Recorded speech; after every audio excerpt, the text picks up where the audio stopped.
লক্ষ লক্ষ টাকার সম্পদ আর বিলাসবহুল জীবন, কখনো ভেবে দেখেছেন জীবনের শেষ যাত্রা কেমন হবে আপনার? স্থানীয় একজন ক্ষোভ প্রকাশ করে বলেন, এত এত সম্পদ, বাড়ি গাড়ির মালিক হওয়া সত্ত্বেও স্থানীয় কিছু আলেমের এমন ফতুয়া থাকে, দামি টরে কাপড় নয়, বরং মার্কিন অল্প দামের কাপড় দিয়েই দেওয়া হবে দাফন। রই দিচ্ছি কি কইয়া আমরা বলতেছি যে না, ওই যে মার্কিন কাপড় দিয়ে দিতে হয়, কিন্তু এইটাকে মানে ভিন্ন ক্ষেত্রে নিচ্ছে, অথচ কেরিং কষ্ট যে বেশি, এইটাকে মানে দানা চাপা দেওয়ার জন্যই আমরা বলতেছি মার্কিন কাপড় থেকে দানাটা দিতে হয়।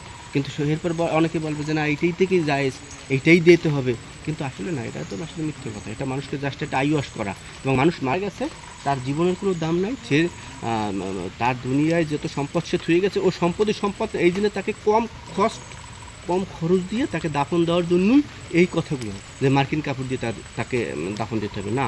যদি আপনি বিদেশি টরে কাপড় থেকে দেন তাতে তো সমস্যা নেই, সেটা আপনি দিতে পারেন, সমস্যার কথা, সেটা না যাইছে কি কথা বুঝছেন? তো আমরা এগুলো না, আমরা আসলে সর্বশেষ আমরা এগুলো না মিথ্যা, হ্যাঁ, প্রকাণ্ড ছাড়া সমাজে, হ্যাঁ, এরপরে আমরা কাজ করছি।